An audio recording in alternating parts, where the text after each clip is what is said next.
ഇവിടെ പറഞ്ഞു കഴിഞ്ഞു. ഇനിയിപ്പോ അതൊന്നുമില്ല, ഒരാളെ സെക്കൻഡ് ചെയ്താൽ മതി. സംഗതി കയ്യടി. തേർഡ് ഫസ്റ്റ് ലീഡർ അച്ഛൻ അല്ലേ? അപ്പൊ ഇന്ന് തുടങ്ങി ഇനി നമ്മൾ വീണ്ടും ആക്റ്റീവ് ആവാൻ പോവാണ്. ക്ലാസ് കഴിയാറായി, എന്നിട്ടാണ് ലീഡർ കണ്ടെത്താൻ പറ്റില്ല എന്നുള്ളതാണ്. ഗേൾസ് സെക്ഷൻ അസിസ്റ്റന്റ് സിസ്റ്റർ ചെയ്യാം, ബോയ്സ് സെക്ഷൻ അസിസ്റ്റന്റ് അച്ഛൻ ചെയ്യും. അച്ഛൻ ആരെയും എല്ലാവരും കണ്ടിട്ടില്ല, ഫസ്റ്റ് ഡേ വരാത്ത അല്ലേ? അപ്പൊ എനിവേ ലീഡറെ നീന്തോടി എല്ലാവരും പേഴ്സണലി ഒന്ന് വിളിച്ച് അതിനൊരു മോട്ടിവേഷൻ കൊടുത്ത് ഇവിടെ കൊണ്ടുവരണം. ക്ലാസ് ഇല്ലെങ്കിൽ നിങ്ങൾ ഇവിടെ വന്നിരുന്ന് പഠിക്കണം. നിങ്ങൾക്ക് ബുക്സ് ഇഷ്ടംപോലെ റെഫർ ചെയ്യാനുണ്ട്. മാക്സിമം നിങ്ങൾ ഈ സമയം നിങ്ങൾ യൂട്ടിലൈസ് ചെയ്യുക എന്നുള്ളതാണ്. അത് എങ്ങനെ എനിക്കും മറ്റുള്ളവർക്ക് ഉപകാരപ്രദമായിട്ട് എങ്ങനെ ചെയ്യാം, അതിനെല്ലാം വിളിക്കുന്നത് നമ്മളൊരു ശ്വാസത്തിന്, ഞങ്ങളുടെ മദർ ഫൗണ്ടേഴ്സ് പറഞ്ഞ പോലെ ഒരു ശ്വാസത്തിനാണ് നമ്മൾ ജീവിക്കുന്നത്. ആ ശ്വാസം നിലച്ചാൽ എന്തൊക്കെ നീ നേടിയെങ്കിലും നത്തിങ്. ശരിയല്ലേ? എന്തൊക്കെ നിങ്ങൾ നേടിയിട്ട് ഒരു കാര്യമില്ല എന്നാണ് ഞങ്ങളുടെ അമ്മ പഠിപ്പിക്കുന്നത് എല്ലാവരും അല്ലേ? സത്യം. പക്ഷെ നമ്മളത് ഓർക്കുന്നില്ല എന്നുള്ളതാണ്.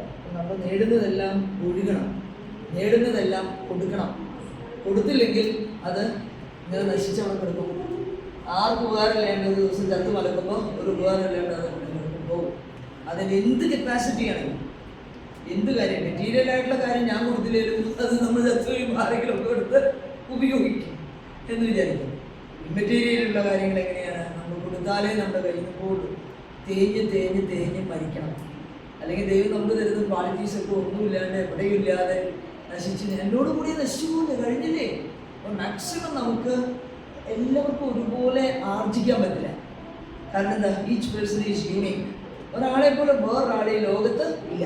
എനിക്ക് നേടിയെടുക്കാൻ പറ്റുന്ന പോലെ വേറൊരാൾക്ക് പറ്റില്ല, ആള് നേടിയെടുക്കുന്ന പോലെ എനിക്ക് പറ്റില്ല.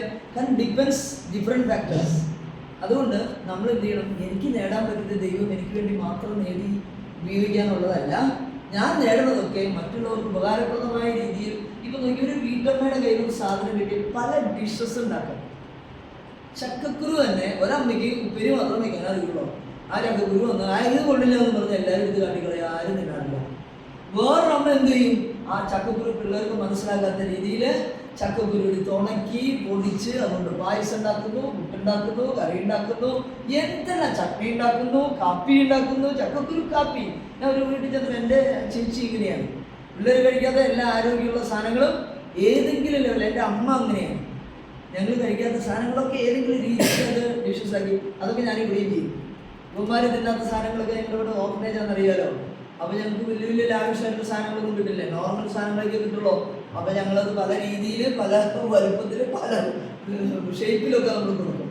ഇതുപോലെയാണ് നമുക്ക് നല്ലൊരാളുടെ കയ്യിലാണ് കർത്താവ് ഈ ക്വാളിറ്റി കൊടുത്തതെന്നുണ്ടെങ്കിലോ നമ്മുടെ കയ്യിൽ കിട്ടിയിട്ടുള്ള ക്വാളിറ്റിയൊക്കെ കിട്ടുന്ന സാഹചര്യങ്ങളിലൊക്കെ നമുക്ക് കൊടുക്കാനായിട്ട് സാധിക്കണം. അതിന് നിങ്ങൾ തന്നെ നിങ്ങളോട് റെസ്പോൺസിബിൾ ആയിരിക്കണം. ഈ കിട്ടുന്ന സമയങ്ങളൊക്കെ വളരെ പ്രധാനപ്പെട്ടതാണ്, വിലപ്പെട്ടതാണ്. അത് നിങ്ങൾ നോക്കണം. കഴിഞ്ഞ ക്ലാസ്സിൽ നമ്മൾ എന്താ പറഞ്ഞത്? കഴിഞ്ഞ ക്ലാസ്സിൽ എന്താ വിഷയം? ഡിഫറെൻറ്റ് അപ്രോച്ചസ് ഓഫ് കൗൺസിലിംഗ് അല്ലേ? അത് പഠിച്ചില്ലേ? അത് പറഞ്ഞതല്ലേ? അപ്പോൾ എന്താണ് personality? What are the personality structure എന്ന് പറഞ്ഞാൽ എന്താ? പേഴ്സണാലിറ്റി സ്ട്രക്ചർ പുസ്തകം നോക്കാണ്ട് പറ. ഇന്നിപ്പോൾ ഈ ക്ലാസ്സാന്ന് പറയുമ്പോൾ കഴിഞ്ഞ ക്ലാസ്സൊക്കെ വായിച്ചിട്ട് നമുക്കുണ്ടാവുന്നതാണ് ഞാൻ വിചാരിക്കുന്നത്. എന്താണ് personality structure? Personality structure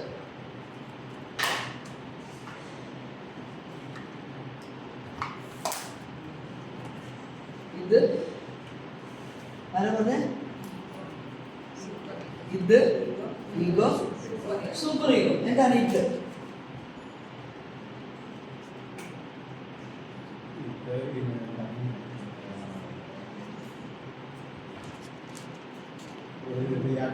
immediate reaction, situation of immediate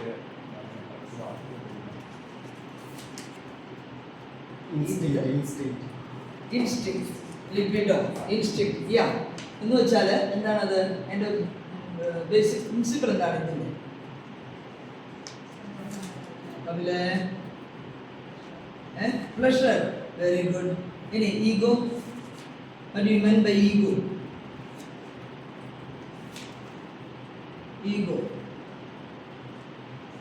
Moral support, moral value. Not moral. Morality is super ego. Ego realistic. ഇത് റിയാലിറ്റി അല്ല. ഇതെന്ന് പറഞ്ഞാൽ എന്താണ്? അത് ഇൻസ്റ്റിങ്ക്റ്റ് ആണ്, അത് ലിബിഡോ, അതൊരു സൈക്കിക് എനർജിയാണ്, അത് പ്ലഷർ സീക്കിംഗ് പ്രിൻസിപ്പിളാണ്. എല്ലാ മനുഷ്യരിലും അത്യധികമായിട്ട് സുഖാസക്തി ഉണ്ടാകും. അതാണ്. ഇനി ഈഗോ എന്ന് പറഞ്ഞാൽ അത് കുഞ്ഞുങ്ങളിൽ കാണുന്നതാണ്. ഇത് മൂത്രമൊഴിച്ചാൽ കരയും, ഭക്ഷണം വേണമെങ്കിൽ കരയും. അവരതിൻ്റെ ആ കാര്യം മാത്രമേ അവർ നേടാനുള്ളൂ. അവർക്ക് വേറെ ഒന്നും ഡെവലപ്പ് ചെയ്തിട്ടില്ല. ഈഗോ എന്ന് പറഞ്ഞാൽ എന്താ? റിയാലിറ്റിയെ ഫേസ് ചെയ്യുന്ന കറേജ് ആയി കഴിയുമ്പോഴാണ് ഈഗോ. അവൻ തന്നെ ഡിസിഷൻ എടുക്കുകയാണ്. റിയാലിറ്റിയെ എങ്ങനെ ഫേസ് ചെയ്യും എന്നാണ് അവൻ ആലോചിക്കുന്നത്. ഇനി സൂപ്പർ ഈഗോ എന്താണ്? മൊറാലിറ്റി ബേസ് ചെയ്തിട്ടാണ് അവൻ്റെ ലൈഫ്. ചില മനുഷ്യരിൽ സൂപ്പർ ഈഗോ വളരെ കൂടുതലായിരിക്കും, ചില മനുഷ്യരിൽ ഈഗോ നല്ല ഡോമിനൻ്റ് ആയിരിക്കും. അവർ നല്ല മെൻ്റൽ ഹെൽത്തുള്ള, ജീവിതത്തെ നന്നായിട്ട് ഫേസ് ചെയ്യാൻ കറേജുള്ള കുട്ടികളായിട്ട് അവർ മാറും. ആര്? ഈഗോ ഉള്ള ആളുകൾ, ഈഗോ ഡെവലപ്ഡ് ആയിട്ടുള്ള ആളുകൾ, റിയലിസ്റ്റിക് പ്രിൻസിപ്പിളിന് പ്രാധാന്യം കൊടുക്കുന്ന ആളുകൾ. ഇതോ ചിലർ 40 വയസ്സായിട്ടും ഇത് മാത്രമുള്ള സ്വന്തം കാര്യം ചിന്താവുക, തിന്നണം, കുടിക്കണം, എൻ്റെ കാര്യം തൻ്റെ കാര്യം സ്വന്തമാക്കുക, അവരുടെ സുഖം മാത്രം മതി, വേറെ ആരും ഈ ലോകത്തില്ല. റിയാലിറ്റി എന്താണെന്ന് പോലും അവർക്ക് അറിയില്ല. അതാണ് ഈ മൂന്നിൻ്റെ, അതാണ് പേഴ്സണാലിറ്റി സ്ട്രക്ചർ എന്ന് പറയുന്നത്. ഇത് മൂന്നും തമ്മിലുള്ള ഇൻട്രാക്ഷനാണ് ഹ്യൂമൻ ബീയിങ്ങിൻ്റെ ലൈഫ് എന്ന് പറയുന്നത്. അപ്പോൾ ഈഗോ ഇങ്ങനെ നിൽക്കുന്നുണ്ടെങ്കിൽ ഈഗോയെ ഒരു ഭാഗത്തുനിന്ന് ഇത് പിടിച്ചു വലിക്കും, ഒരു ഭാഗത്തുനിന്ന് സൂപ്പർ ഈഗോ പിടിച്ചു വലിക്കും. ഇത് പിടിച്ചു വലിക്കുന്ന ഇത് കുഴപ്പമൊന്നുമില്ല, നീ ഒന്നും നോക്കണ്ട, നീ ഇഷ്ടം പോലെ കള്ളത്തരം കാണിച്ചോ, സൂത്രം കാണിച്ചോ, എത്ര കാശ് കാണിച്ചു കിട്ടോ, അത് മേടിച്ചോ, ഇതങ്ങനെ പറയും. കാരണം എൻ്റെ സുഖം, എൻ്റെ തൃപ്തി. അപ്പോൾ സൂപ്പർ നോ, തെറ്റാണ് നീ ചെയ്യുന്നത്, 10 രൂപ സാധനത്തിന് 5 രൂപയേക്കാളും കൂടുതൽ നീ മാർജിൻ എടുക്കാൻ പാടില്ല, അത് തെറ്റാണ് ചെയ്യുന്നതെന്ന് സൂപ്പർ ഈഗോ പറഞ്ഞു. ഇതിൻ്റെ ഉള്ളിൽ നമ്മൾ കിടക്കും. അതിനൊരു റിയലിസ്റ്റിക് ആയിട്ടുള്ള ഡിസിഷൻ മേക്കിംഗ് പവറാണ് ആർക്കുള്ളത്? ഈഗോയ്ക്കുള്ളത്. അതായത് കുതിര ഓടുമ്പോൾ 2 ജീനിയുണ്ട്. ആ കുതിരയുടെ 2 ജീനിയാണ് ഇതും സൂപ്പർ ഈഗോ. അതിൽ കുതിരക്കാരൻ ആരാണ്? കിട്ടിയോ? അവിടെയൊക്കെ പറഞ്ഞു. നമ്മൾ സോഷ്യൽ ലേണിംഗ് തിയറി പറഞ്ഞു, പാവ്ലോവിൻ്റെ തിയറി പറഞ്ഞു, ഓപ്പറന്റ് കണ്ടീഷനിങ് B.F. സ്കിന്നറിൻ്റെ പറഞ്ഞു. ഇനി അടുത്ത യൂണിറ്റ്, 4th യൂണിറ്റ് ഇച്ചിരി ഡ്രൈ ആയിട്ട് നിങ്ങൾക്ക് തോന്നും, പക്ഷെ നിങ്ങൾ ഒരുപാട് ഇമ്പോർട്ടൻസ് ഇല്ല, ജസ്റ്റ് ഒരു അവയർനെസ് മാത്രമേ നിങ്ങൾക്ക് വേണ്ടൂ. അതുകൊണ്ട് അത് മാത്രമേ ഞാൻ പറയുന്നുള്ളൂ, ഒരുപാട് ഞാൻ എക്സ്പ്ലെയിൻ ചെയ്യുന്നില്ല. Clinical assessment in counselling. Counselling എന്തെങ്കിലും അസസ്മെന്റ് ഉണ്ടോ? കൗൺസിലിങ്ങിന് എന്തെങ്കിലും അസസ്മെന്റ് ഉണ്ടോ? നമുക്കറിയാം, ബ്ലഡ് പ്രഷർ നമ്മൾ ചെക്ക് ചെയ്യണമെങ്കിൽ നമുക്ക് പുറത്തൊരു അപ്പാരറ്റസ് വെച്ചിട്ട് ആ വ്യക്തിനെ നമ്മൾ ടെസ്റ്റ് ചെയ്താൽ നമുക്ക് ബ്ലഡ് പ്രഷർ ഉണ്ടെന്ന് പറയുന്നത് ആർക്കാണ്? പ്രഷർ ഉണ്ടെന്ന് പറയാൻ നമ്മൾ പ്രഷർ ഉണ്ടെന്ന് പറയുന്നത് ആർക്കാണ്? അതിനൊരു ഡിമാർക്കേഷൻ ഉണ്ട്, ക്ലിയർ കട്ട് ഡിമാർക്കേഷൻ ഉണ്ട്. എന്താണ് ഡിമാർക്കേഷൻ? ആ ലെവൽ എന്താണ്? പ്രഷർ 120, അതിനേക്കാളും കൂടുതലുണ്ടെങ്കിൽ ഹൈ പ്രഷർ എന്ന് പറയും, അതിനേക്കാളും താഴെയാണെങ്കിൽ ലോ പ്രഷർ. ഇനി ഷുഗർ, അതിന്റെ റേറ്റിംഗ് എന്താണ്?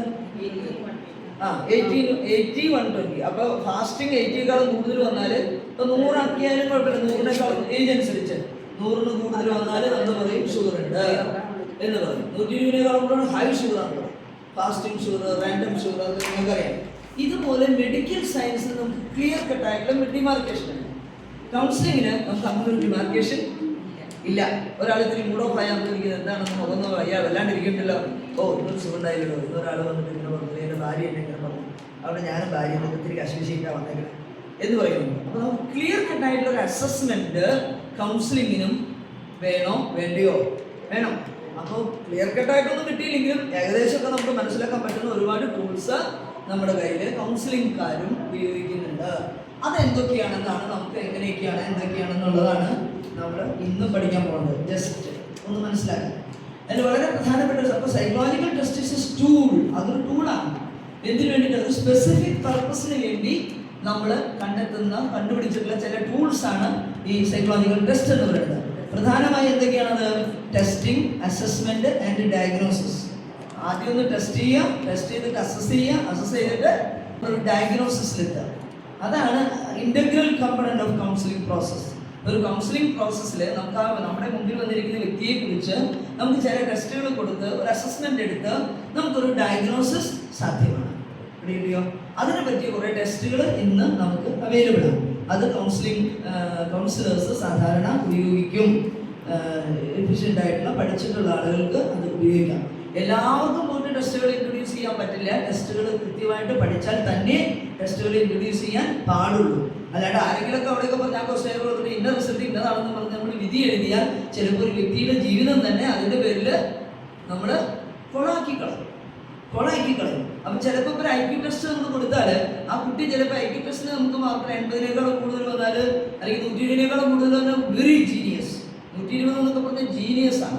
അപ്പോൾ ഒരു 100 താഴെയാണെങ്കിൽ നമ്മൾ ആവറേജ് എന്ന് പറയും, 80 താഴെയാണെങ്കിൽ ഇഡിയറ്റ് എന്ന് പറയും. അപ്പോൾ നമ്മൾ ഒരു കുട്ടിക്ക് എടുത്തപ്പോൾ ഇഡിയറ്റ് വലിയ റിസൾട്ട് ഒന്നും കിട്ടിയില്ല, പക്ഷെ കുട്ടി നല്ല ഇന്റലിജന്റ് ആയിരിക്കാം. കാരണം നമുക്ക് കോൺസെൻട്രേഷൻ ഉണ്ടായില്ല, അല്ലെങ്കിൽ 100 കാര്യങ്ങളിൽ വ്യാപൃതരായി ആ കുട്ടീനെ നേരായ വിധത്തിൽ ആ ടെസ്റ്റ് അഡ്മിനിസ്റ്റർ ചെയ്തപ്പോൾ കുട്ടിക്ക് ഗ്രാസ്പ് ചെയ്യാൻ പറ്റില്ല, അല്ലെങ്കിൽ കുട്ടി ചെയ്തില്ല. ചിലപ്പോൾ അതിന്റെ പേരിലായിരിക്കും അവർക്ക് സ്കോർ കുറഞ്ഞു പോയിട്ടുണ്ടാവുക. സോ അതനുസരിച്ച് ഈ കുട്ടി ഇടിയിട്ടാന്ന് പറഞ്ഞ് അഡ്മിനിസ്ട്രേറ്റർ ഡിഫൈൻ ചെയ്താലോ ആ കുട്ടിയുടെ ഭാവി അതിനാൽ തന്നെ പോവും. അപ്പൊ നമുക്ക് ഇതിലൊക്കെ ചില ലിമിറ്റേഷൻസ് ഉണ്ടെന്ന് കൂടി നമ്മുടെ മനസ്സിൽ ഓർത്തു വെക്കണം. അപ്പോൾ to assist counsellor in the process of തെറപ്പിയിൽ നമ്മൾ കൗൺസിലിങ്ങിന് സഹായിക്കുന്ന കാര്യമാണ്, സംഗതിയാണ് എന്ത് ഈ സൈക്കോളജിക്കൽ ടെസ്റ്റ് എന്ന് പറയുന്നത്. ഇനി ടെസ്റ്റിന്റെ സ്കോർ അനുസരിച്ചിട്ടാണ്. ഇപ്പം ഒരു ടെസ്റ്റ് ക്വസ്റ്റനെയർ തന്നു, ആ ക്വസ്റ്റനെയർ നമ്മൾ അളന്നു, എഴുതി, അതിന് ഉത്തരം നോക്കി എത്ര ശരിയുണ്ട്, എത്ര തെറ്റിട്ടിട്ടുണ്ട്. അതിന് ഇത്ര ശരിയുണ്ടെങ്കിൽ നിങ്ങൾ ആവറേജ് ആണ്, 5-നേക്കാളും കൂടുതൽ മാർക്ക് കിട്ടിയാൽ നിങ്ങൾ പാസ്സായി എന്നൊക്കെ നമ്മൾ പറയണ പോലെ പരീക്ഷ കഴിഞ്ഞ് കുട്ടികൾക്ക് ടെസ്റ്റ് നടത്തില്ലേ. Just like that. അതുപോലെ തന്നെ കൗൺസിലിങ്ങിന് പല കാര്യങ്ങളും നമുക്ക് കണ്ടുപിടിക്കാനായിട്ട് സാധിക്കും. Testing is an indispensable part of an evaluation process. അതിൽ കൂടെ എന്തൊക്കെയാണ് നമുക്ക് മനസ്സിലാവണേ? Counsellors must know what are they. Number 1, characteristics of വായിച്ചേ. അപ്പോൾ നമുക്ക്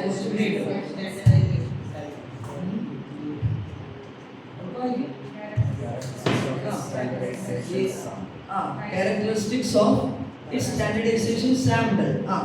ഏത് സാമ്പിളിലാണ് നമ്മളിത് ചെയ്യണേ, അതിന്റെ ക്യാരക്ടറിസ്റ്റിക്സ് എന്താണ് നമ്മൾ മനസ്സിലാക്കിയിരിക്കുന്നത്. Then the types and degree of its reliability and validity.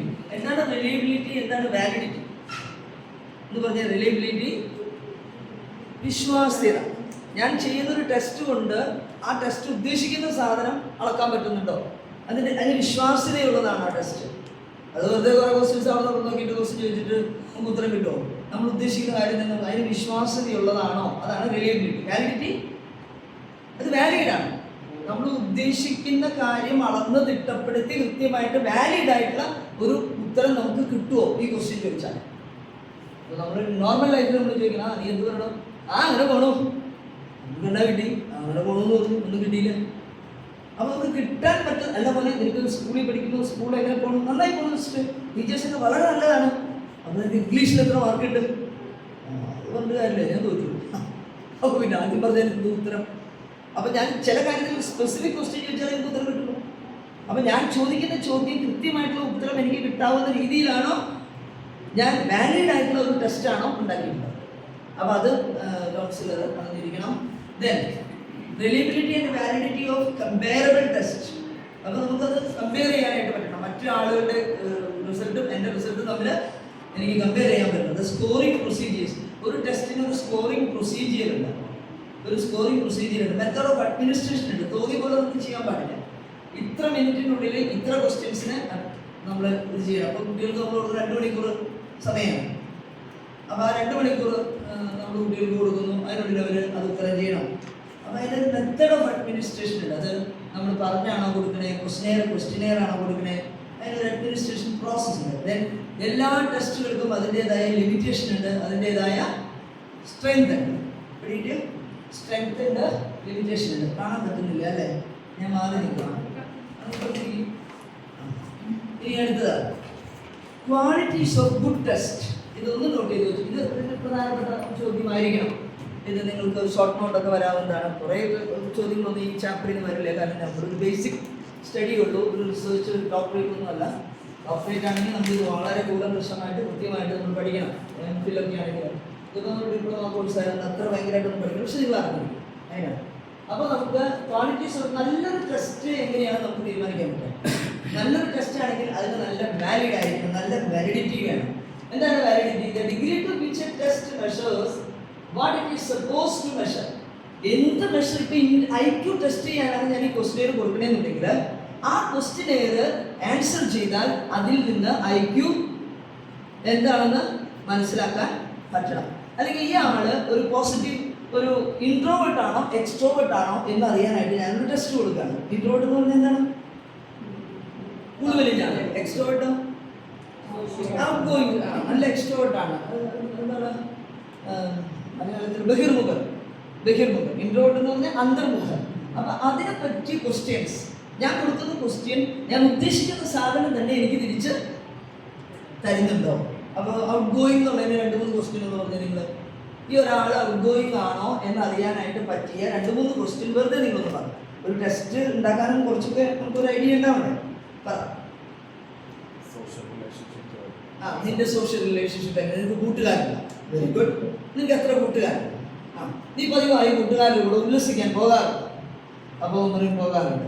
ഇപ്പൊ അന്തർമുഖരാണെങ്കിൽ നമ്മൾ ചോദിക്കും, നീ സാധാരണയായി ഇങ്ങനെ കൂട്ടുകാരുടെ കൂടെ പോകാറുണ്ടോ? എപ്പോഴും ഉണ്ട്, ഇല്ല, വെയിറ്റിംഗ്സ് അല്ലേ? എപ്പോഴും പോവും, വല്ലപ്പോഴും പോവും, ഇടയ്ക്കൊക്കെ പോവും, പോവാറില്ല, ഒട്ടും പോവാറില്ല. അപ്പൊ ഇൻട്രോവേർട്സ് ആണെങ്കിൽ എവിടെ കിടക്കും? വല്ലപ്പോഴും പോവും, ഇടയ്ക്കൊക്കെ പോവും. എക്സ്ട്രോവേർട്ട് ആണെങ്കിൽ അവസരം കിട്ടുമ്പോഴൊക്കെ പോവും. ഒരവസരം ഞാൻ നഷ്ടപ്പെടുത്താറില്ല, കമ്പനി കൂടാൻ കിട്ടുന്നത്. അതാണ് ഇൻട്രോവേർട്ട്. അപ്പൊ ആ ക്വസ്റ്റ്യനിൽ തന്നെ നമുക്ക് അതിന്റെ ഉത്തരം മനസ്സിലാക്കി. അതാണ് വാലിഡിറ്റി എന്ന് പറയുന്നത്. അപ്പൊ എന്താണ്? And constantly permit appropriate interpretation of scores. അപ്പൊ നമുക്ക് കിട്ടുന്ന ആ സ്കോർ വെച്ച് നമ്മൾ ഇന്റർപ്രിറ്റ് ചെയ്യാൻ പഠിക്കുക. ഇന്റർപ്രിട്ടേഷൻ എന്ന് പറഞ്ഞാൽ എന്താണ്?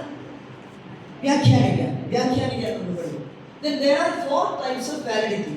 എന്തൊക്കെയാണ് 4 types of validity? Content validity, construct validity, criterion validity and consequential validity. എന്താണ് content validity? Content validity എന്ന് പറഞ്ഞാൽ sometimes referred to as face validity is an indication of the degree to which a test appears to measure what it is supposed to measure. For example, ഇപ്പൊ നമുക്കൊരു syllabus പഠിക്കാൻ തന്നിട്ടുണ്ട്. ഇപ്പോൾ കുട്ടികൾക്ക് സയൻസിന് കുഞ്ഞുങ്ങൾ സ്കൂളിലെ കുട്ടികളുടെ തന്നെ പറയാം. അവർക്കിപ്പോൾ മാത്സ് പഠിക്കാനുണ്ട്, ആൾജിബ്ര ഉണ്ട്, അരിതമെറ്റിക് ഉണ്ട്, പിന്നെന്താണുള്ളത് കണക്കിൽ. പണ്ട് നമുക്ക് അങ്ങനെയൊക്കെയായിരുന്നു. ഇപ്പം എങ്ങനെയാണ് കുട്ടികളുടെ പുസ്തകമൊന്നും എനിക്കറിയാൻ പറ്റില്ല. ജോമെട്രി ഉണ്ട്. അപ്പോൾ ആൾജിബ്ര ഉണ്ട്, അരിതമെറ്റിക് ഉണ്ട്, ജോമെട്രി ഉണ്ട്. ഈ 3 എണ്ണത്തിൽ ഉൾക്കൊണ്ടതാണ് അതിൻ്റെ കണ്ടന്റ്. ഒരു 8ാം ക്ലാസ്സിൽ പഠിക്കുന്ന കൊച്ചിൻ്റെ മാത്സ് പരീക്ഷയ്ക്ക് കുട്ടി പ്രതീക്ഷിക്കുന്നത് എന്തൊക്കെയാണ്? ആൾജിബ്രയിൽ നിന്ന് കുറച്ച് മാർക്ക് ഉണ്ടാവും, അരിതമെറ്റിക്കിന് കുറച്ച് മാർക്ക് ഉണ്ടാവും, ജോമെട്രിയിൽ നിന്ന് കുറച്ച് ക്വസ്റ്റ്യൻസ് ഉണ്ടാവും. ഈ 3 കുട്ടി പഠിച്ചിട്ട് വരികയാണ്. കുട്ടി ഇവിടെ വന്നപ്പോൾ പരീക്ഷ പേപ്പർ എടുത്ത് നോക്കിയപ്പോൾ എന്താണ്? ആൾജിബ്രയിൽ നിന്ന് മാത്രമേ ക്വസ്റ്റ്യൻസ് ഉള്ളൂ, അരിതമെറ്റിക്കിന് 1 ക്വസ്റ്റ്യൻ, ജോമെട്രിയിൽ 2 ക്വസ്റ്റ്യൻ. ഭൂരിഭാഗം ആൾജിബ്ര കുട്ടിക്ക് കാര്യമായിട്ട് അറിയാനും പാടില്ല. അവിടെ അത്ര തറവല്ല കൊച്ച്. അപ്പൊ ഈ കുട്ടിയുടെ അവസ്ഥ കുട്ടി നല്ല മാത്തമാറ്റീഷ്യനാണ്, നല്ല ഗണിത വൈദഗ്ധ്യമുള്ള കുട്ടിയാണ്.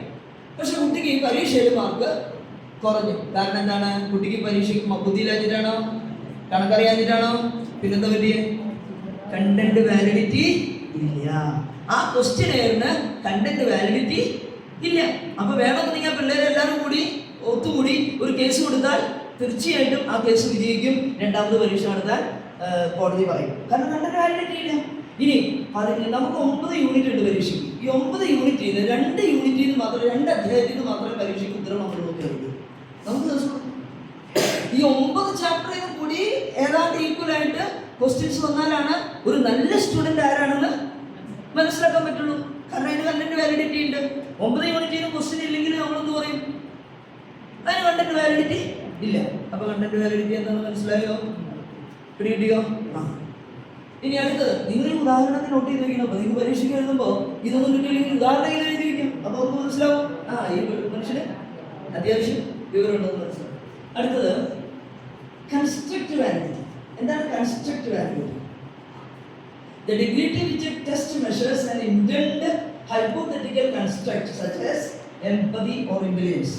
For example, ഇപ്പൊ ഞാൻ കണക്കിന്റെ ക്വസ്റ്റ്യനാണ് ക്വസ്റ്റ്യൻ കൊടുക്കുന്ന പരീക്ഷയ്ക്ക്. പക്ഷെ അതിന് ഭയങ്കരമായ ഇംഗ്ലീഷൊക്കെ കളിച്ച് ഭയങ്കര ഇംഗ്ലീഷിന്റെ വാക്കുകളൊക്കെ ഉപയോഗിച്ചിട്ട് ക്വസ്റ്റ്യൻസ് ഇട്ടേക്കാണ്. കുട്ടി ഇംഗ്ലീഷ് പ്രാവീണ്യം കുറവുള്ള കുട്ടിയാണ്, പക്ഷെ കണക്കിന് കുട്ടി ഭയങ്കര പഠിക്കുക. അപ്പോൾ പക്ഷെ കുട്ടി പരീക്ഷയ്ക്ക് തോറ്റു. കാരണം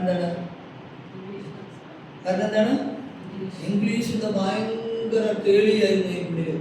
അതുകൊണ്ട് കുട്ടിക്ക് ക്വസ്റ്റ്യൻ മനസ്സിലായി. അതുകൊണ്ട് കുട്ടി തോറ്റു. പക്ഷെ ഗണിത ശാസ്ത്ര വിദഗ്ധനാണ്, നല്ല വൈദഗ്ധ്യമുള്ള കുട്ടിയാണ്. പക്ഷെ ഇംഗ്ലീഷുമായി ഒരു കടുകെട്ടി ചോദ്യമായതുകൊണ്ട് കുട്ടിക്ക് ഉത്തരം കിട്ടിയില്ല. അപ്പൊ ഇതൊക്കെ നമ്മുടെ ക്വസ്റ്റ്യനെയറിൽ, കൗൺസിലിംഗിന്റെ ക്വസ്റ്റ്യനെയറിൽ ഈ വക കാര്യങ്ങളൊക്കെ നമുക്ക് നോക്കണം. അപ്പൊ കൺസ്ട്രക്ട് വാലിഡിറ്റി ഒരു ടെസ്റ്റിന് ഉണ്ടെങ്കിൽ അതിൽ നിന്ന് നമ്മൾ ഉദ്ദേശിക്കുന്ന സംഗതിയെ കുറിച്ചുള്ള ഉത്തരം നമുക്ക് കിട്ടുള്ളൂ. ഞാൻ ഈ കഴിഞ്ഞ ദിവസമല്ല നാളെ ഒരു ടെസ്റ്റ് കൂടെ നടത്തി. എന്താണ് ഞങ്ങളുടെ ബ്രെയിൻ അക്കാഡമി എന്നൊരു കാര്യം നിങ്ങളുടെ ഇനോഗ്രേഷനോടൊന്ന് വലിയൊരു ടെസ്റ്റ് ഉണ്ട്. അത് നമുക്ക് നമ്മുടെ സ്റ്റേറ്റ് എന്താണെന്ന് അറിയാനായിട്ട് ഒരു ടെസ്റ്റ് ആദ്യം നടത്തണം. അത് കഴിഞ്ഞിട്ടാണ് നമുക്ക് അതിൻ്റെ വർക്കിംഗ് മെറ്റീരിയലൊക്കെ കുട്ടികൾക്ക് കൊടുക്കാം. ഞങ്ങളത് വെറുതെ തമാശക്ക് ആ ടെസ്റ്റ് ഞങ്ങളൊന്നും ചെയ്തു കൊടുക്കും. കോഗ്നിറ്റീവ് ഡാറ്റ സയൻസ് അതാണ്. Odd and even. ഓഡ് എന്ന് പറഞ്ഞാൽ എന്താണ്? ഓഡ് എന്താണ്? ഒറ്റ. ഈവൻ എന്താണ്? ഇരട്ടിയാണ്. ഓഡ് ആൻഡ് ഈവൻ ഞാൻ കുറേ കാലങ്ങളായി നമ്മളിതൊക്കെ പഠിച്ചിട്ട് നമ്മുടെ മനസ്സിൽ പെട്ടെന്ന് എനിക്ക് എന്തോ ഒരു ബോധത്തിൽ ഓഡ് ഞാൻ ഈവൻ ആയിട്ട് എഴുതി, ഈവൻ ഞാൻ ഓടുമായിട്ട് എഴുതി. ഇത്ര ഭാവിയുള്ള PhD കഴിഞ്ഞ സ്കോളർ ക്വസ്റ്റ്യൻ ഫില്ല് ചെയ്തപ്പോൾ എനിക്ക് ഇങ്ങനെ മണ്ടത്തരം പറ്റി. ഓഡ് ഈവൻ എന്ന് പറഞ്ഞപ്പോൾ ഓഡ് ഒറ്റയ്ക്ക് പകരം ഞാൻ എന്തോ അങ്ങനെ തെറ്റിപ്പോയി. റിസൾട്ട് കംപ്ലീറ്റ് മാറിയില്ലേ? അപ്പം ചിലപ്പോൾ നമ്മൾ മനസ്സിലാക്കണം, കുട്ടികളുടെ മാതോട്ടെങ്കിലും നമുക്ക് പറഞ്ഞു കൊടുക്കാൻ പറ്റണം. കുട്ടിക്ക് വായിക്കുമ്പോൾ മനസ്സിലാവണം എന്താണ് അവർ ഉദ്ദേശിക്കുന്നത്. അപ്പോൾ അതിനെ പറയുന്ന പേരാണ് കൺസ്ട്രക്ട് വാലിഡിറ്റി.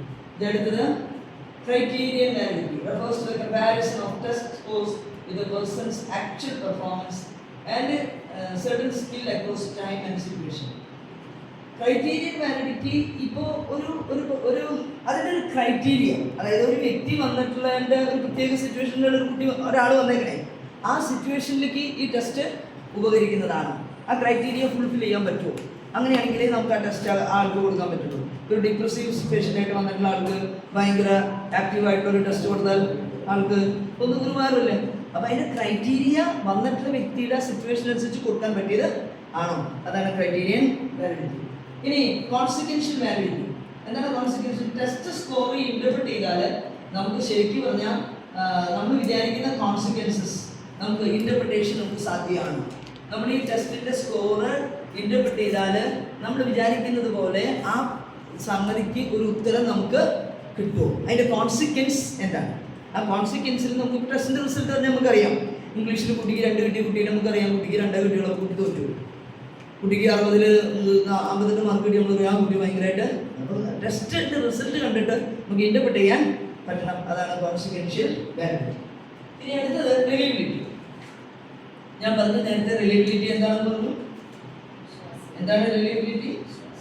വിശ്വാസ്യത. റിലയബിലിറ്റി എന്ന് പറഞ്ഞാൽ വിശ്വാസ്യത. ഒരു ടെസ്റ്റ് എത്രത്തോളം നമുക്ക് വിശ്വസിക്കാം.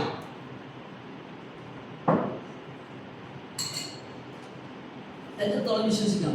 Reliability is a measure of the degree to which a test produces consistency of test scores when people are retested with the same or an equivalent instrument.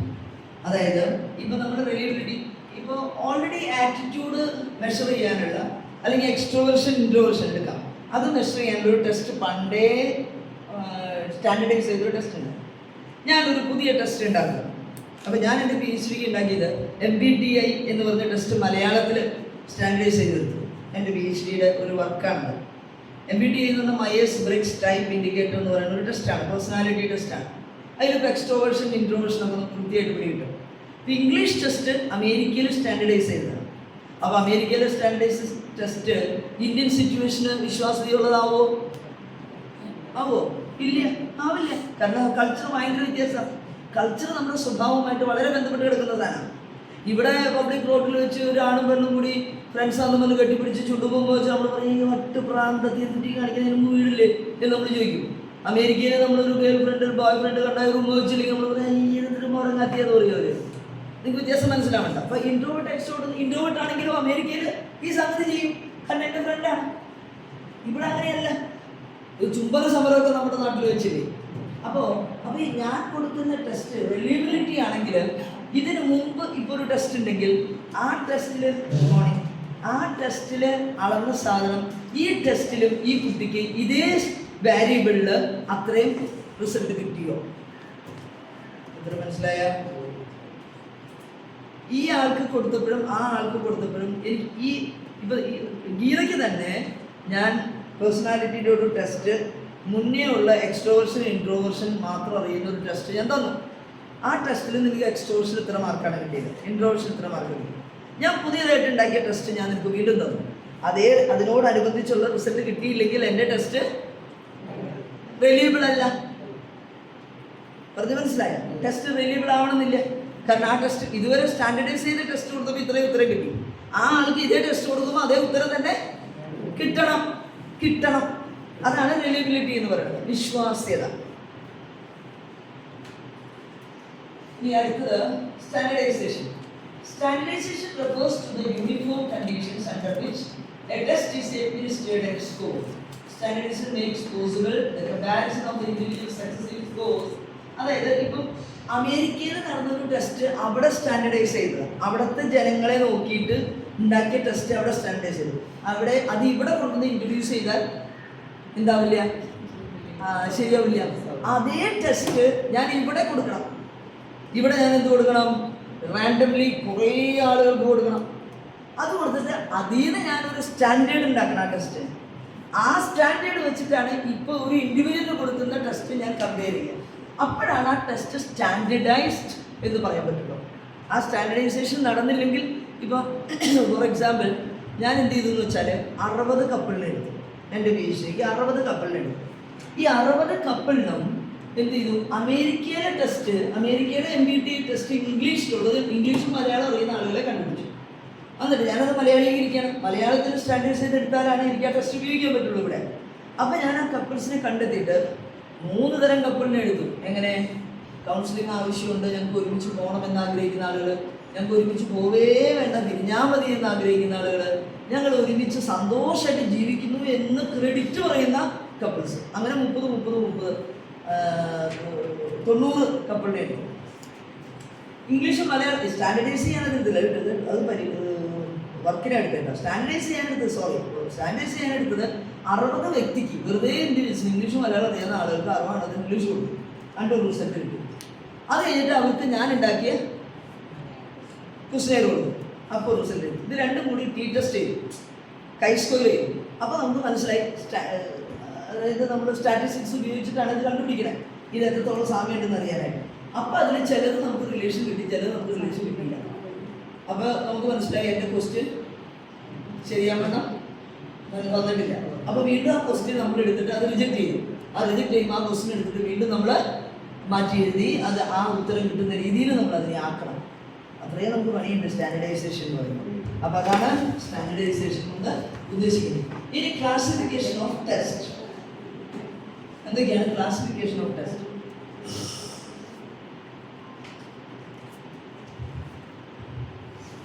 Okay, standardised versus non standardised. Standardised എന്ന് പറഞ്ഞാൽ standardised ആയിട്ട് publish ചെയ്തിട്ടുള്ള വലിയ വലിയ ടെസ്റ്റുകൾ. Non standardised എന്ന് പറഞ്ഞാൽ ഇപ്പോൾ നമുക്ക് ഈ ചുറ്റുപാടുള്ള ആളുകളെ നമുക്ക് കണ്ടുപിടിക്കാം. അവരുടെ കുറേ കാര്യങ്ങൾ നമുക്ക് അറിയാം. അവരുടെ എത്ര പേര് വിധവകളുണ്ട്, എത്ര പേര് വിഡോവേഴ്സ് ഉണ്ട്, ആൽക്കോളിക്സ് എത്രയുണ്ട്, ജോലിയുള്ളവർ എത്രയുണ്ട്, വീടുള്ളവർ എത്രയുണ്ട്, ഇതൊക്കെ നമുക്ക് കണ്ടുപിടിക്കണമെന്നുണ്ടെങ്കിൽ നമുക്ക് എന്ത് ചെയ്യാം? സ്റ്റാൻഡർഡൈസ് ചെയ്യേണ്ട ആവശ്യമൊന്നും ഇല്ല. വെറുതെ ഒരു ഡാറ്റ കളക്ഷൻ നമ്മൾ നടത്തിയാൽ മതി, നമുക്ക് മനസ്സിലാവും. അതാണ് standardised and non standardised. Standardised എന്ന് പറഞ്ഞാൽ ഞാൻ നേരത്തെ പറഞ്ഞ കാര്യം. ഇനി രണ്ടാമത്തെ ഇൻഡിവിജ്വൽ വേഴ്സസ് ഗ്രൂപ്പ്. ഇൻഡിവിജ്വൽസിന് കൊടുക്കാവുന്ന ടെസ്റ്റ് ഉണ്ട്, ഗ്രൂപ്പായിട്ട് കൊടുക്കാവുന്ന ടെസ്റ്റ് ഉണ്ട്. ചില ടെസ്റ്റുകളൊക്കെ നമുക്ക് ഗ്രൂപ്പായിട്ട് ഒരുമിച്ചായിട്ട് കൊടുക്കാം, ചില ടെസ്റ്റുകൾ ഗ്രൂപ്പായിട്ട് ഒരുമിച്ച് കൊടുക്കാം, ചില ടെസ്റ്റുകൾ ഗ്രൂപ്പായിട്ട് കൊടുക്കാൻ പറ്റില്ല. ഇൻഡിവിജ്വലി നമ്മൾ അഡ്മിനിസ്റ്റർ ചെയ്യും. ഇന്റലിജൻസ് ടെസ്റ്റ്, ഇതൊരു ഇന്റലിജൻസ് ടെസ്റ്റിന്റെ മോഡൽ നിങ്ങളെ കാണിക്കാൻ കൊണ്ടുവന്നത് വെഷ്ലേഴ്സ് ഇന്റലിജൻസ് ടെസ്റ്റാണ്. കുട്ടികൾക്ക് കൊടുക്കുന്ന വെയ്റ്റ്സ് എന്ന് പറയുന്ന ഇന്റലിജൻസ് ടെസ്റ്റാണ്. ഈ ടെസ്റ്റ് ഇപ്പോൾ ഗ്രൂപ്പായിട്ട് കൊടുക്കാൻ പറ്റുമോ? ഇല്ല. പെർഫോമൻസ് ടെസ്റ്റാണ്, പെർഫോമൻസ് ആണ്. കൈകൊണ്ട് പെർഫോം ചെയ്തിട്ട് വേണം ആ ടെസ്റ്റിന്റെ റിസൾട്ട് കണ്ടുപിടിക്കണം. അപ്പോൾ ഒരു കുട്ടീനെ വെച്ചോണ്ട് ആ സാധനം വെച്ചിട്ട് കൗൺസിലർ ഇരിക്കണം മണിക്കൂറുകൾ. എന്നാലാണ് ആ കുട്ടിയുടെ ഇന്റലിജൻസ് നമുക്ക് ടെസ്റ്റ് ചെയ്യാൻ പറ്റുള്ളൂ. റെഡിയോ? ഇനി അടുത്തത് speed versus and power test. Speed test എന്ന് പറഞ്ഞാൽ എന്താണ്? 30 മിനിറ്റിനുള്ളിൽ 200 ക്വസ്റ്റ്യൻ ആൻസർ ചെയ്യും, നെഗറ്റീവ് മാർക്ക്. സ്പീഡ് ടെസ്റ്റ് നമ്മൾ PSC എഴുതുമ്പോൾ, യൂണിവേഴ്സിറ്റി പരീക്ഷ എഴുതുമ്പോൾ, അല്ലെങ്കിൽ UGC എഴുതുമ്പോൾ ഒക്കെ നമുക്ക് കിട്ടും സ്പീഡ് ടെസ്റ്റ്. പവർ ടെസ്റ്റ് എന്താണ്? ടൈം ലിമിറ്റ് ഇല്ല, നെഗറ്റീവ് മാർക്ക് ഇല്ല. നിങ്ങൾക്ക് എത്രത്തോളം അതെ ടൈം ലിമിറ്റ്, ഒരു ക്വസ്റ്റിന് ടൈം ലിമിറ്റ് ഇല്ല, ഇത്ര സാധനം ഇത്ര മണിക്കൂറിനുള്ളത് നമ്മൾ ചെയ്തിരിക്കണം. എത്ര തെറ്റ് ശരി ഉത്തരം ഉണ്ടാവും അത് മാറ്റുണ്ട്. തെറ്റ് പവറാണ്, എൻ്റെ പവറാണ് അറിയുന്നത്, മറ്റേ സ്പീഡാണ്. റെഡിയോ? ഞാനൊരു ടെസ്റ്റ് ചെയ്യാം. നിങ്ങളൊന്ന് എഴുതും. നിങ്ങൾ വെറുതെ ഒന്ന് ഞാനൊരു മിനിറ്റ് സമയം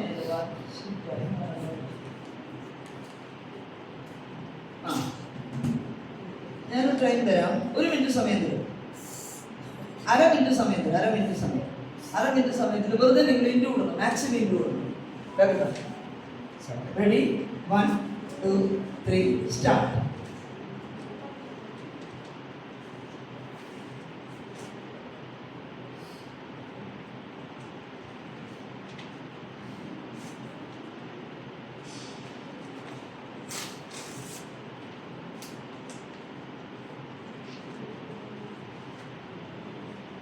നിർത്തിക്കോ. ഒന്ന് എണ്ണ. എത്ര എണ്ണ?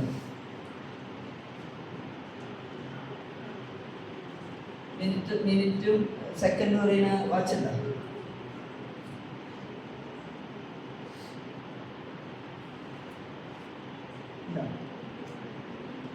എത്ര എണ്ണം കിട്ടി? 38. എഴുതും. Achieve score 38. എല്ലാവർക്കും അവനാണ് കിട്ടിയത് എഴുതുക. എല്ലാവരുടെയും 38 അല്ല. എല്ലാവർക്കും 38, 35, 32, 42, 47, 30, 21. ഇത്രയും ടൈം തന്നെ വീണ്ടും നിങ്ങൾക്ക് തരുന്നതായിരിക്കും. നിങ്ങൾ എത്ര എണ്ണം ഇടുമെന്നൊന്ന് ഭാവന ചെയ്യും. അസ്യൂം ചെയ്തിട്ട് എഴുതി വയ്ക്കും. നിങ്ങൾ എത്ര നിങ്ങൾക്ക് എക്സ്പെക്ട് ചെയ്യും. എക്സ്പെക്റ്റഡ് ഒന്ന് എഴുതും. എത്ര എണ്ണം കഴിയും? 45 കഴിയും. എല്ലാവരും എഴുതിയോ? എല്ലാവരും ഊഹിച്ചോ? ഓക്കെ. വീണ്ടും മിനിറ്റ് സെക്കൻഡ് അറിയണ വാച്ച് വെക്കണം. സെക്കൻഡ് വരുന്നില്ല, മിനിറ്റ് വരുന്നു.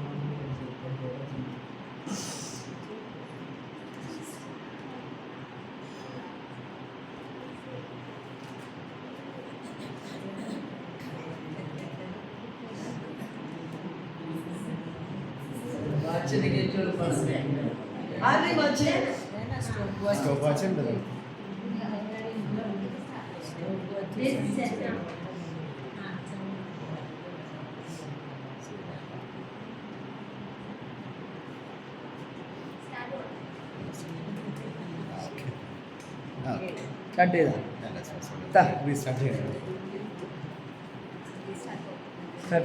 യെസ്. ഞാൻ വീണ്ടും ഒരു മിനിറ്റ് തരികയാണ്. നിങ്ങൾ അര മിനിറ്റില്ല, നേരത്തെ തന്നെ അര മിനിറ്റ് തരികയാണ്. അര മിനിറ്റ് എന്ന് പറഞ്ഞാൽ എത്രയാണ്? 30 second. Okay, ready? 1 2 3 start.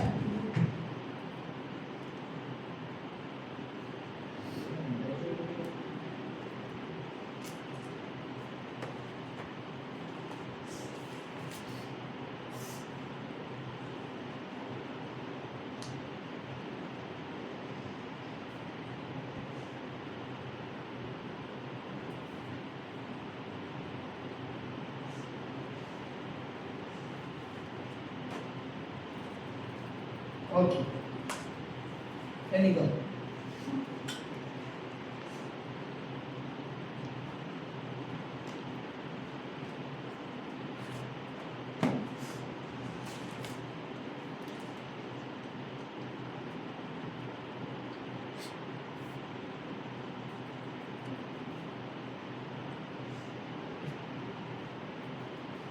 There you go, the movie.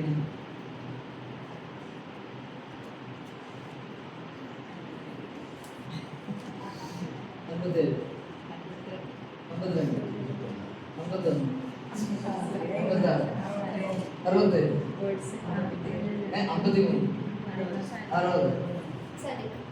35. എനിക്ക് മനസ്സിലായില്ല. 63. അപ്പൊ ആലോചിക്കും നേരത്തെ തോറ്റി ഇപ്പം തോറ്റി എന്താ കാരണം? കാരണം എന്താണ്? ഒരു ഐഡിയ കിട്ടി. ഇതെന്താണ് സിസ്റ്റർ ഉദ്ദേശിക്കുന്നത് മനസ്സിലായി. ഇനി അങ്ങനെ മോശം അവർക്കൊക്കെ എന്നെക്കാളും കൂടുതൽ കിട്ടിയില്ലോ. ഇതാണ് ഗ്രൂപ്പ് സ്റ്റഡിയുടെ പ്രത്യേകത. അവർക്ക് കൂടുതൽ കിട്ടിയില്ല. ഞാൻ ഒന്നും കൂടി ശ്രമിച്ചാൽ എനിക്ക് കിട്ടും. ഇനി ഒന്നും കൂടി ഒന്ന് എക്സ്പെക്ട് ചെയ്ത് എക്സ്പെക്ട് ചെയ്തു. എത്ര എക്സ്പെക്ട് ചെയ്യും? എല്ലാവരും എന്ന് പറഞ്ഞാൽ എത്ര എക്സ്പെക്ട് ചെയ്തു? 60 എക്സ്പെക്ട് ചെയ്തു. ആദ്യത്തെ 45 എക്സ്പെക്ട് ചെയ്തു. എത്ര കിട്ടി? 57 കിട്ടി. ഇനിയിപ്പോ എത്ര എക്സ്പെക്ട് ചെയ്യും? 65 എക്സ്പെക്ട് ചെയ്യും. കാരണം കൂടി. ഇവിടെ 40 എക്സ്പെക്ട് ചെയ്തു, 60 എക്സ്പെക്ട് ചെയ്തു. ഇവിടെ എങ്ങനെയാണ്? 56 കിട്ടി, 60 കിട്ടും. ഓക്കെ. 76. കാരണം എന്താ? 65 ആയിരുന്നു. വേണമെങ്കിൽ ഇത്രയും കൂടി ഒന്ന് ശ്രമിക്കാന്ന് വിചാരിച്ചു. ഇതിപ്പോ എന്താ? ഒരു സ്പീഡ് ടെസ്റ്റ് ആണ്. അച്ചീവ്മെന്റ് ടെസ്റ്റ് ആണ്, സ്പീഡ് ടെസ്റ്റ് ആണ്. കുട്ടികൾക്ക് നമ്മൾ അച്ചീവ്മെന്റ് ഓറിയന്റഡ് ആക്കാനായിട്ട് പിള്ളേർക്ക് നമ്മൾ കൊടുക്കാവുന്ന ഒരു ടെസ്റ്റ്. ഞങ്ങൾ കൊടുക്കുന്ന ടെസ്റ്റാണ്. കൗൺസിലിംഗ് വരുമ്പോൾ കുട്ടികൾക്ക് കൊടുക്കുന്ന ടെസ്റ്റാണ്. അപ്പോൾ വേണമെന്ന് വെച്ചാൽ എനിക്ക് വേറെ കാക്കാം എന്ന് പറയുന്നത്, അത് വാക്കുകൊണ്ട് പറയുന്നത് ഒന്ന് ടെസ്റ്റ് ചെയ്ത് കാണിച്ചു കഴിഞ്ഞാൽ വെറുതെ കാഷ്വലായിട്ട് നമ്മൾ എഴുതാൻ പറഞ്ഞപ്പോൾ നമ്മൾ അത്ര നമ്മൾ എഴുതിയില്ല.